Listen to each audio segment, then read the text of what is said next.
Hi guys, good morning. I'm Syed Kaleem. So yeah, we can go on live. Uh, so, so here we are with the online webinar that is for the ISTQB, which I guess everyone knows, which we will be writing for, especially for the testing that is manual. So as you know, ISTQB is an exam which is a certification type of exam, and it is like valid almost across 55 countries. And today this webinar is all about like what is ISTQB and why do you need to write, and exactly what are the techniques that you read, and what is the like testing, how it goes on. And we'll be discussing very deeply about the dynamic testing techniques. So here we go. So ISTQB, it's like first we'll discuss a bit about the ISTQB. So coming to ISTQB, it's like International Standard Testing Qualification Board, which is like this exam is eligible, as I said, in 55 countries, and it will be like of 40 marks, where everything will be of multiple choice questions, and in that, um, all the 40 bits you can write because there is no negative marks, and the pass percentage will be like 60%, where you need to score across like 26 marks. And above 26 you are passed, below 26 you are gone. It's in that way, and the best thing is everything is multiple choice, where you'll be having four options and you need to select any one option. So that is with the ISTQB. Now, yeah. So that is with the ISTQB. Now, if you come like what exactly, why do you need testing? Where exactly this testing comes into the picture? When you see in the software or IT, when the project comes in, that everything starts with the requirement stage. And once the requirement is there, then what you do, there itself your testing starts. And then that is what you call as the static testing, what you got to do. Then once you get the testing, I mean the requirement, you freeze them or you just change them. You once you are okay with everything, then you go for the design. Once the design is done, you go for the development, and from the development you get the build. That is where this dynamic testing comes into the picture. That is like in the dynamic testing, what you do. It is completely like you get a build. Build is nothing but the code that I write. So that is like application, which is not a release. So you get a build, then you just give something input and you run that or you execute that, then you get the output. That is like where you will be doing completely the validation. It's not like you just see through. Now what you do is you experience it, you use it, and then you come to a conclusion. That is what dynamic testing is. So when we see this dynamic testing, what exactly are the things that they are involved? Yeah, see in the dynamic testing techniques, it's like the different techniques we are having. What is the testing technique first we will see, and then we will be seeing like black and white box technique, and yeah, we will be discussing each one. And one more is error guessing. So when you see these things, black box, white box, error guessing. Black box is completely where you will be like giving some inputs and you will be testing. White box comes in the structure when you go according to the structure way. Or when you can say simply like black box is like testing according to the requirement. So you have the requirement paper and you test according to the requirement. Coming to white box, what you do is whatever the code is there, like what is the quality of the code, how good is the code, you will be testing according to the code. Then there is like error guessing, where you will be using your experience, which this comes in there like error guessing, what are the experience you are having, you use that, and you just go through your testing or you prepare your test cases. So see, why dynamic test technique? First of all, why do you use dynamic test technique? So when you see exhaustive testing, use of all possible inputs and conditions is impractical. So would they have like syllabus or something? If you have known about the manual testing, then you will be knowing that there are 7 principles. Of that, first principle itself says that exhaustive testing is impractical. So what is this impractical? And first, what is this exhaustive testing? Exhaustive testing is nothing but using all the possible inputs and conditions. For example, see if you have a login page. Now when you open the login page, what happens? You see two options basically. That is username and password. That is good. There are 10 users. Then you test all the 10 users with all the usernames and passwords. That's okay for the 10 users. But when you take the sites like Facebook, Gmail, what happens? There are like many users. There are multiple users, millions of users. So when such conditions come, what you can't give all the usernames and test. You can't give all the possible usernames or all the possible passwords. Then what you do? You go through you by using some techniques. That is what he's saying. Exhaustive testing is impractical. Okay, even if you want to test what happens, it will be like it will take a lot of time or you need a lot of manual power. So this is all something like which are impossible things. Or we can't test each and everything, or is it like we should stop our testing? Then the answer is no. You don't need to stop your testing or feel depressed about it. Then what you can do? See, there are many techniques we are having. First of all, this is the technique what we are using, like black box, white box, and experience based. These are the techniques you will be having, and then you can use your own experience, or you must have high probability of finding defects. You need to have zeal of finding defects and all. And see, neat thought process that uses that helps us select test cases more intelligently. That is, when you are designing the techniques, when you are designing your test cases, what is a test case? Test case is nothing but so you are going to test. How you are going to test? You are writing something like username and password. For example, Multisoft is the username, and you write something like testing is your password. Then that particular test case or that particular value you'll be writing in a test case. So when you are designing such test cases, how you are going to? You need to design it more intelligently. Nothing but you can use this technique. So that is the reason why you can use this dynamic test technique. Designing your test or you are selecting, that is, suppose you have written 1 to 100, you have got numbers, and they said that when you select from, you can go through like we'll be saving. We have different things like BVA, ECP, and all those things. So we can see according to that. So first thing is a procedure for selecting or designing tests. And second one, based on a structural functional model.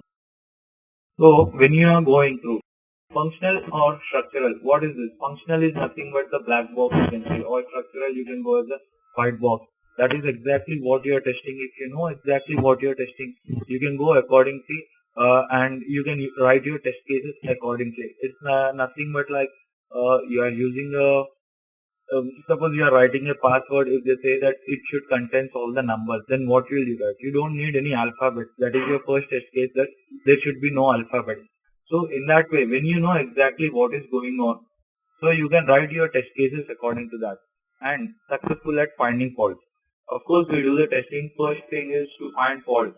And whenever you are successful at that, it is good and you are going in a good way. So that is the reason why we write this testing technique. First thing is it is for selecting or designing text according to what you select so that you find faults. And how you are going to find faults based on its structural or functional mode of the software. So this is one thing. And then advantages of technique. So we have seen what is the technique we have seen. First thing is what is dynamic. Dynamic is nothing but like exactly it's first thing, exhaustive testing is impossible. It's not like it's impractical. We can't test all the. Then testing technique we have seen, like what exactly a testing technique is, and what it is like. It's a procedure for selecting or designing tests, and nothing but the test cases.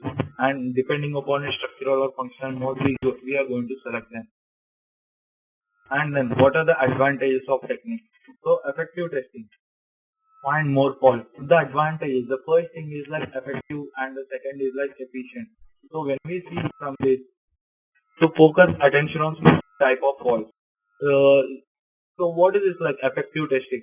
So when you know that, suppose if you take an example of a password, the simplest, so they say that, oh, we can phone number.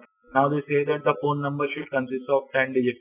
When they say this, and when the normal people like general people are testing, or any fresher or someone is testing, they'll be testing like, okay, they'll be 1 2 3 4 5 6 7 8 9 10, or 1 2 3 4 5 6 7 8 9 and 0, something of this sort. But what if experienced people will do? They'll be using some spaces, or they'll be giving some special characters or alphabets or something. So in this way, they'll be knowing exactly like focus attention on specific types of faults. So they know that these are not acceptable. So they will be focusing on such types of faults. Or when you go with the experience things, or when you go with the BVA or boundary value analysis or ECP, that is equivalent class partition, you will be knowing exactly where the partitions are, and you can go. For example, this is 60 to 70, it should be like A grade. Then you will be testing for what exactly it is showing for 69.9 or 60.1 or 69.9 or 70.1. So in this way, you will be knowing exactly what the result is. So you focus on the specific types of the faults, and then know you are testing the right thing. You need to know exactly first you are testing the right thing. It's not like you are testing continuously for 2 hours or 3 hours and you are finding some 100 bugs, but they are not related to something that is the client is required or something that the customer is willing to have. It's nothing like, it's no use like you keep on testing something like we have some one module like contactors, and you are testing these contactors rapidly and repeatedly. What happens? There's no use. You have left the remaining main things, like you might be having registration, sign in, or the main things like in the page, if it's an e-commerce site like booking or searching for something, selecting. You are leaving all these things and you are going something like contactors. Yes, it's an important thing, but it should be like the priority. And the thing you should maintain is whatever you are testing, you are doing it in the right way. So that is effectiveness. And then efficient. Efficient testing is find faults with less efforts. So effectiveness, you have seen find more faults on whatever you are doing, and then efficient testing is like find faults with less effort. That is, you need to keep your effort, but you should find more faults. It's not like you work for 10 hours and you find less faults, or you keep on working on the same thing. That is like avoid duplication. The first thing is avoid duplication. Nothing but you should not repeat your work again and again. So you have tested. Yeah, it's a different thing that you need to do a retesting or regression testing. That is nothing. So this is also like one of the principles that error fallacy we call it. Nothing but yes, you need to you are testing something. You have got a build. For example, if you take you have got a build and you have written your test cases, you have just tested something. You have got bugs and they have been fixed by the developers. Then what you do once they get back, you are testing them so that these bugs are not there. Once you are done, once you make sure that these bugs are not there, then you can move on, or you can do your regression like searching or like testing other modules. It's not necessary that you keep on testing that one. That is what we call pesticide paradox, which says that on the crops if it is, and you are using the pesticide, it's okay for a particular point of time. But if you are using it more, then what happens? Even that crop dies. It's the same way if you keep on duplicating the things, what happens? You'll be wasting your time. Then systematic techniques are measurable. Nothing but these techniques what you see. These you can use them. These are measurable and you can go with them where you can be avoiding or you'll be reducing your time. So we have two techniques. What we have seen, see here systematic technique is saying, and here is saying structural or functional mode. All these things for design and text. What exactly the testing are. So it's like black and white box. So what is black box and what is white box? So functional, that is black box, based on the behavior or functionality of the software. What is this functionality? Where do you get it from? From the requirement. So depending upon the requirement or depending upon the specification, we also call it as specification based testing or based upon the behavior or functionality. That is, you give the input, you execute the program and you get the output or the build what we call it.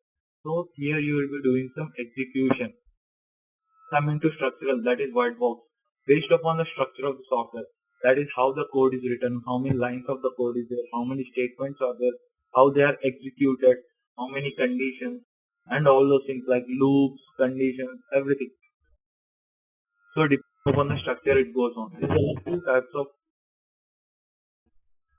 black box two types of techniques that you have. One more is like experience based, which we will be seeing here. So when you go one by one, black box. So yeah. See in the black box we have like techniques defined in BS 79252. This is like standard. These are the basic standards of testing. So when you go into that, so how many you are going to use? Also define how to specify other techniques. See, Equivalence partition. What is equivalence partition? So equivalence partition, boundary value analysis, state transition, cause effect, syntax. So if you go in the net and you just search for that, so you'll be seeing all these things. But uh, till where can we use this? To which level can we use this? When you go through this, see, equivalence partition, it is also called as a measurement technique. Then boundary value analysis, then state transition, cause effect graphing. So these are four things which are used for measurement technique also. But syntax testing and random testing, these we can't use for the measurement technique. Now, what is this measurement and what is this not measurement? When you go through, like when you see exactly what is equivalence partition is nothing but in the each partition we will be thinking that, so see here, equivalence partition, EP, divide partitions, the inputs, outputs, etc. into areas which are the same. So it's not like the first thing when you see the equivalence partition, it's not like all the partitions are equal. It is a thing like each partition is mentioned to be equal. So when you take this, this is one partition, this is one partition, this is one, and here we have four partitions, which are different partitions. See, this is 1 to 10, this is 10 to 60, this is 60 to 80, this is 80 to 100. These are different partitions. But what you think is, from 1 to 10, it's all equal. From 10 to 60, this is all equal. From 60 to 80, this is all equal. From 80 to 100, this is all equal. So in the each partition, you think that all the partitions are equal. So when you go to the second partition, inside that is intra-wall or inside the each partition or inside the second partition, that is from 10 to 60, all the partition or all the values are equal. Then what happens? 1 to 100, if you write individual test case, how many do you get? You will be getting across 100 test cases. But when you go according to this partition, what happens? 1 to 10, one test case. And then 10 to 60, you will be having one more. Here one more, in the fourth partition one more. That is, within the four test cases you are ending your test cases. That is, you are covering all the partitions. And the assumption is if one value works, all will. Because the code when they are writing, it will be like, suppose it's like as we have discussed 60 to 70, they will be writing like 60 to 70. You just give them this grade. So whatever the value you give in between, it will be like, yeah, 61 same value, 62 same value, 63, 64, so on, up to 69, 70, it's like the same value. So what happens? You divide the partitions, that is 1 to 10, and if one value works, all will work. One from each partition better than all from one. That is, you take one from each partition. Better than all from one is nothing but without division, this is all one partition, and you need to take all the values from one partition. It is better to take one from each partition. So that is with the equivalence partition. See here it's given the example. 1 to 100, 101. So how will you take the partitions? Below, before 0 you can take like minus 50, then 1 to 100, 50, and above 101. That is 150. So within the three values you can complete your test cases. So this is valid and this is invalid. So this is how it will be like equivalence partition. And then we have one more is boundary value analysis. So see here, boundary, the second one is boundary value analysis. So when you see this boundary value analysis, what does it say? Faults tend to lurk near boundaries. Good places to look for faults. Test values on both sides of the boundary. So when you see this boundaries, the same value or same test scenario if you take 0 to 1, 1 to 100, 101. What happens? So in the 1 to 100 it is like valid. Whereas below 1 it is invalid and above 100 it is invalid. Then how you are going to test this?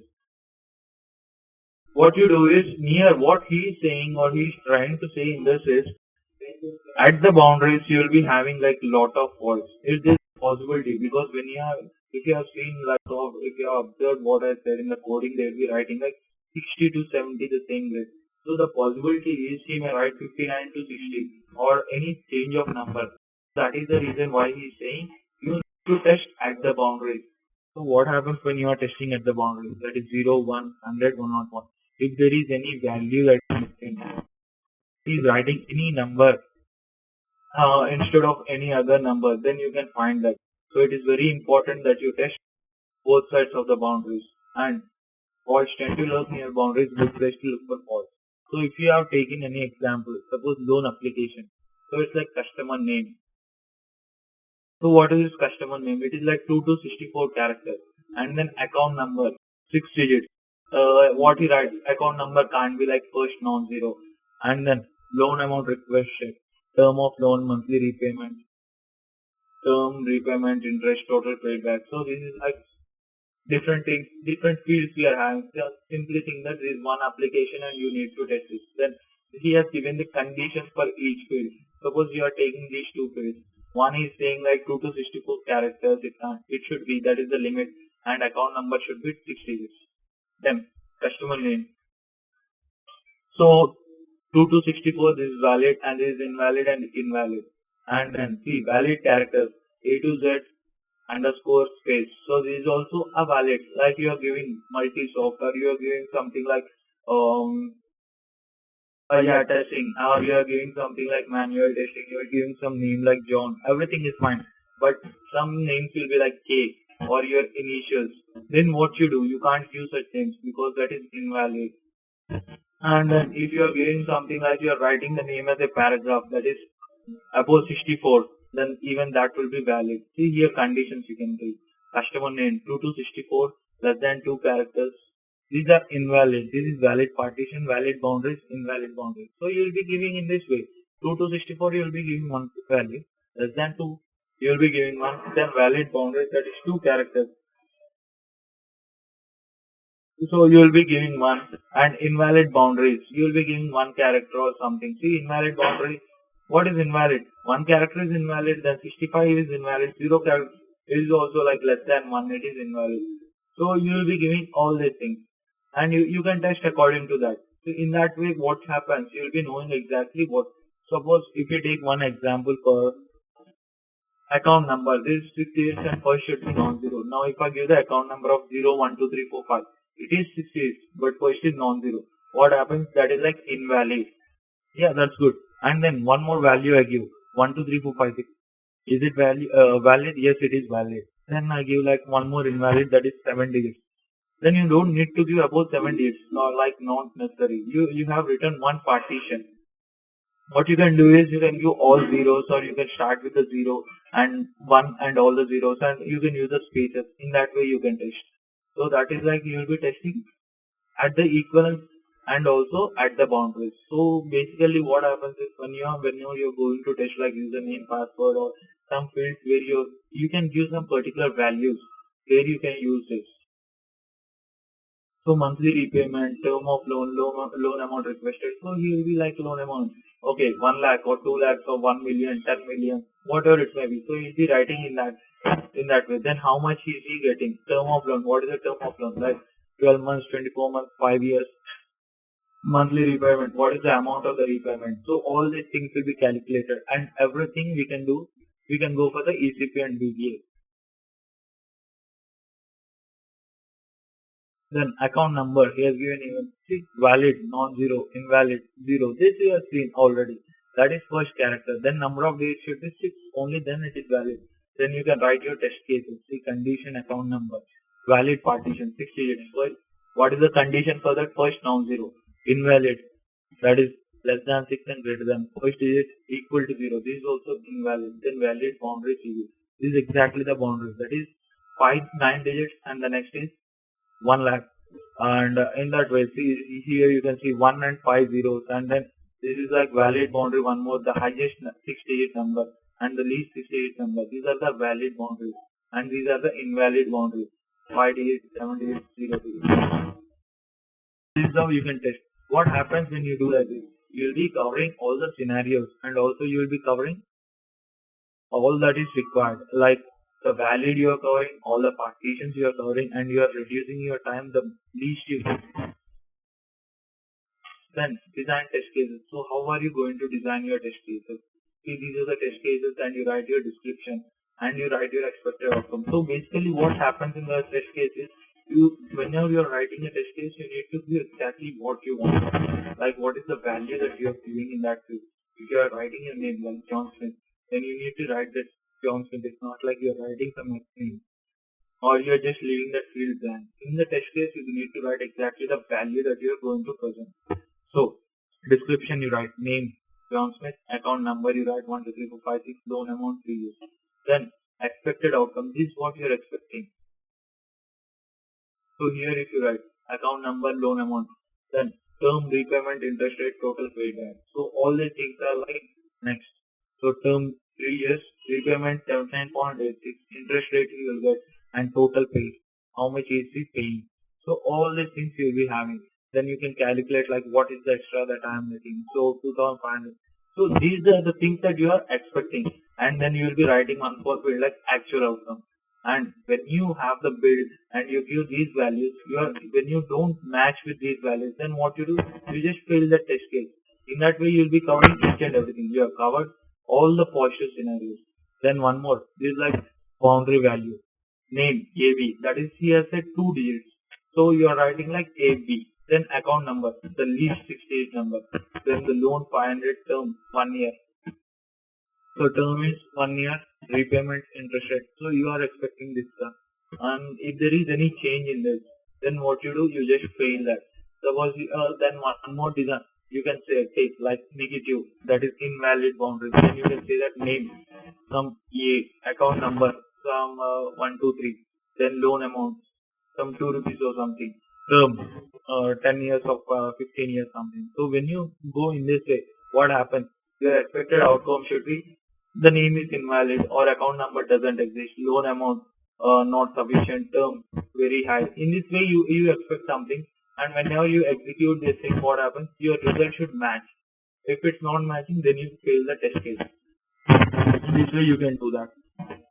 Then you have like dynamic. One more is white box. What is this white box? So techniques defined.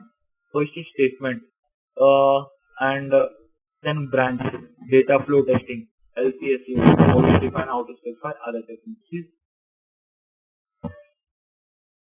So all these are like measurement techniques. Everything is like a measurement. Here, what is this measurement?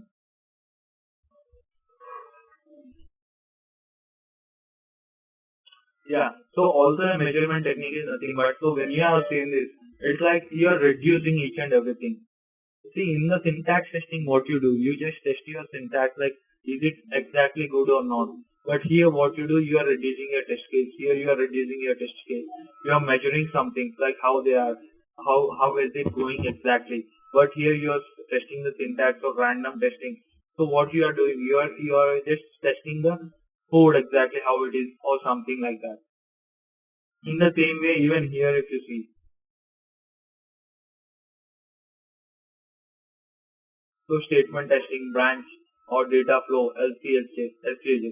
What happens here is statement is nothing but, so you take suppose there are 100 statements, then what you do? In the 100 statements and you are giving some test cases, you have written, now you are going to execute them. When you are executing, what happens? So you execute line by line. Then what you do? You will be testing exactly, okay, if I give these test cases, how many statements are being executed? And you make sure that all the 100, all the statements that are there, suppose 100, if 100, they are 100. All the 100 statements are being executed. So if you see, we have examples. Suppose statement coverage is there. The definition of it is percentage of executable statement exercised by a test suite. Test suite is nothing but a set of test case. That is what we call as a test suite. So number of statements exercised by total number of statements. So when you know exactly like how many statements are being exercised and you already know the total number of statements, then you can calculate how much statement coverage is done. Suppose you are using like 5 test cases and you are able to cover only 50% of the statement, then what you do? Either you need to improve your test cases or you need to write your code properly. So in this way you will be knowing exactly where the fault is. So that is like statement coverage. The example he has given 100 statements, test exercise 87 statements. What is the coverage? 87 percentage. So when you know like okay you have got like something in this way. If you take an example, read A is greater than B, then B is equal to. Now you can take any example and it will be like how much percentage of statement are you covering. Suppose I take the example of 7, then what happens? Read A, okay, that is A equal to 7, yes, 7 is greater than C. Then B equal to A and if everything is like expected. Now if I take something like A is equal to 4, what happens? So is 4 greater than 6? No. So what it goes, it doesn't go to B is equal to and it directly goes to AND if. So that is what like you will be missing one of the statements. So you need to choose your test cases wisely. That is in a way that you are able to cover all the statements. And see, you can take any value. It's not only 7, you can take 9. Even that is a range. You can take 11, anything, any value like above 6. But what you need to know is you need to cover the statements with the least number of test cases. That is either here the least number is 1. Here I am telling the number of test cases. So you can take any value but make sure that you are able to cover all the statements with the least number of test cases. So that is the example of statement coverage. Then you have one more like decision coverage, which you also called as branch coverage. So percentage of decision outcomes exercised by a test suite equal to number of decisions. So when you talk about the statement, it's like only single statement. So here you can see it's like only a single statement here, program or something. So there is nothing like if where it is going or something. There is nothing like decisions or involved. You are just going through each statement. Like even if you see here, if you see these statements, there are 3 statements. You are going to cover all the 3. In that way, here it's only like each line is a statement. But coming to decision, what happens is whenever there is a decision involved, what happens? There will be 2 outcomes. Nothing but if you see here, number of decision outcomes exercise. So whenever you are testing for the decisions, you need to check the decision outcomes. It's not a single decision. It's like an outcome. That is yes and no. If it is yes, where it's going. If it's no, where it's going. So you need to test both the outcomes by total number of decisions. So if you take the example, program has 120 decision outcomes. That means it is having actually 60 decisions, but the outcomes is like 120 and test exercise 60 decision outcomes. So the decision coverage will be like 50%. That is nothing but 120 by 60, which is equal to 50. So it will be in that way, or 60 by 120 into 100, which is 50%. So this is the formula. Like first you will be writing what is the total number of outcomes and how many decisions are outcomes, or decision outcomes are being exercised, nothing but executed. Then you will be knowing exactly how many decisions are being covered.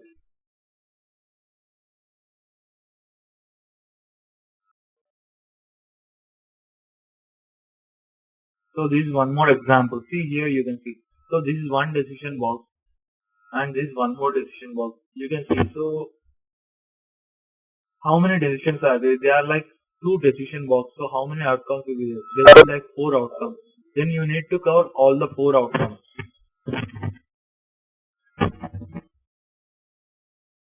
So you need to cover all the 4 outcomes. So how you are going to cover this? You need to cover exactly the S of this one and no of this. And also the second decision, you need to cover both the S and no. So if you know, if you see this, the go through line 1, that is covering the S of this one. And one more is like it is covering the no value. In this way you will be covering both the decisions. And even for the second decision, you will be covering both the decision value.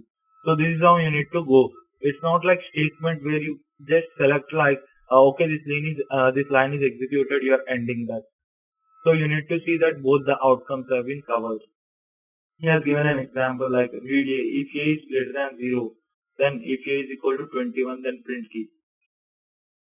So how many are the minimum tests to achieve? For the statement, how many branch coverage, how many? When you see for the statement, what happens? How many statements we just look? 1, 2, 3, 4, 5, 6. So you need to cover all the statements. So you need to take a particular value which covers all the statements at a go. Then you can just take the 21 which is greater than 0. Then S21 equal to 21, then print key. The statement coverage will be like 1. So see here. So the statement coverage is 1. Now you have this branch coverage or decision coverage. Then what is the value? So when you take one value like where A is equal to 21, it has covered. See, yes, yes, yes, print. So this flowchart has been covered. One more, you have the both no statements which you need to cover. Then what you do? You take a value which is equal to -1. Is A, that is -1 greater than 0, it's false. Then you have covered one more test case or one more decision outcome. Then one more you take the value of some 1, 2, 3, something between 21 to 0. Then what happens? You are covering one more flowchart outcome. So in this way, you need to make sure that you are covering all the decision outcomes. Then you can say that yes, minimum test to achieve statement coverage is 1. you need to make sure that you are achieving with the minimum test, and branch coverage is 3. So these are some of the examples of statements, and this is some introduction about the white box and black box. Then one more we have is error getting. So what we do is always worth including. So whenever you are going to writing your test cases, this error guessing is always worth including. Why? Why is it so? Um, because of the experience that you are having, or because of the experience or exposure that you are having on working of such application before. So the example that I said, like the phone number when you are testing, it's not just like the 10 digits that you are testing. So you need to make sure that it's not accepting the spaces or the numbers, I mean the special digits or any characters. And it shouldn't start with a zero. So all these things are included in that. Then after systematic techniques have been used, and you are going to use this only once the systematic techniques have been used. You can find some faults that systematic techniques can make, because whenever you're writing the test cases, you'll be writing in a way that suppose BVA or ECP they are there. So you'll be writing according to the partition, not according to like something which where you have this experience. This experience comes from by using your past experience of the applications you have worked, where you know that yes, there is a possibility of error finding there. So you will be writing the test cases in a way that you know there could be a possibility of the error. For example, there will be some languages which doesn't support in some browsers, or which doesn't suppose there's a calendar that may not be shown in like IE and Firefox, but it works in the Chrome and Edge. So such things may be coming, which you will be knowing by using these languages, or by knowing the limitations of such languages. So in this way you can use the error guessing. Then supplement systematic techniques. Supplement is nothing but you can be used, or you can use these techniques instead of that, just to make sure that everything is right. So this is like error guessing, which is used with your experience. There are many things in the error guessing. I mean, in the experience based testing. So this is one of the type of the experience based technique. So when you are going this deriving test cases, you need to consider first your past failures. What are your past failures? Past failures are nothing but where exactly have you failed. Maybe it may be by testing. Like, okay, you have missed this test case. I need to make sure that I'm going to cover this. Or maybe while writing the code or while testing. Okay, the limitation of this language. I need to just make sure next time this doesn't repeat. Or your intuition or experience. Nothing but your whole experience or your exposure towards the application. So you can use according to that. And then brainstorming is nothing but you can use your own talent or your own language and make sure that okay, this shouldn't be here or something. So these are something like you are going to consider while deriving the test cases. So everything whatever you have seen till now, the white box or the black box or the experience, that is the error guessing, everything you are using just to make sure that you are writing your test cases better. Then dynamic testing. When we come to the summary key points, so test techniques are best practice, help us to find faults. So whatever we are doing here, we are doing each and everything to make sure that we are finding the faults. So why are we doing this testing? Just to make sure that they are faults. It's not to predict something that there are no faults, or the application is good or something. It's just to find faults. So the same thing we are using here. We are writing the techniques just to make sure that they are to find the faults, and just to save your time. Then black box techniques are based on the behavior, or you can say according to the requirement, or you can say according to the specification. Then white box is like based on the structure. And like you have seen the example, statement and decision or branch and all those things. Then error guessing supplements systematic techniques. So this, when you talk about this experience or error guessing, everything is related with your experience or with the knowledge that you are having. There's nothing like you are using the techniques or something. Yeah. See, there are many things like state transition technique, cause effect, and syntax. That is like the next stages. So equivalence partition, you are going with this partitions and you are making sure that each partition is same and you are dragging one value from the partition. Whereas the boundary value, you are just taking one value or you are taking the values or test cases around the boundary and making sure that everything is covered. When you go to the state transition, what happens? When you are having different stages, then you go for that. Then cause effect graphing, then syntax random. So these are like whenever you are facing different things. Suppose now you are unable to test with the equivalence and the boundary value, then what you do? You will be going for the state transition, then decision coverage. Nothing but whenever you have many conditions, you go there. When you have different stages, you go there. So in this way, they are everything. Like whatever the test case you are getting, or whatever the scenario you have, whatever the condition you have got the answer for that in the black box technique. And then when you see for this the white box, so you have seen statement, then branch, then data flow, how exactly is it going, then LC/HCG testing. So these are like different testings that we'll be having just to make sure that the code, whatever you are writing, or the standard of the code is good. So these are like exactly you will be considering around the structure, how the structure is, how the code. So if you see here, this flowchart itself, it says, are you covering both the decisions, or have you left anything? So in this way, you'll be knowing exactly how the structure is. So that is why they also call it as structure based. So this is and one more is error guessing, which is completely based on the experience of yours or intuition of yours, how you are doing it.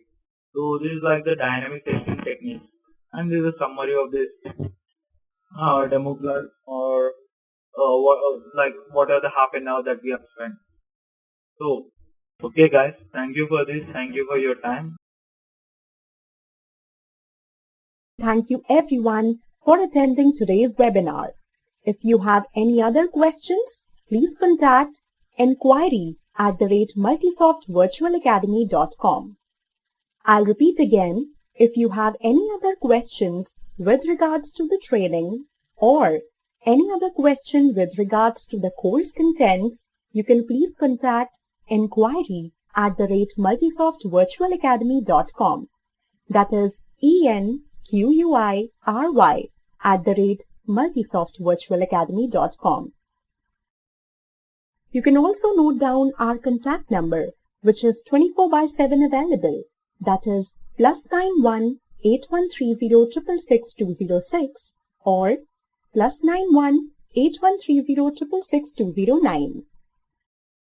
On behalf of Multisoft Virtual Academy and our presenters, thank you for joining us today and have a great rest of your day.